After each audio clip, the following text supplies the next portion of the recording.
Marami na ang kanyang dahon ng ating butterfly, red butterfly. Ayun na. Kasi matagal na ito, mga 2 buwan. Ito na ang kinalabasan niya. Maganda ang mga leaves niya. Beautiful leaves.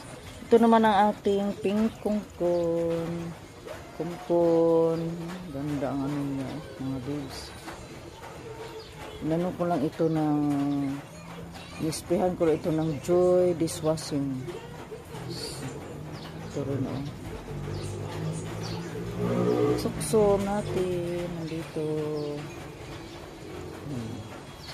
At saka yung suksom na malaki na, marami na siyang mga dahon. Ayun. Ito rin ang ating huggies. Itong ating to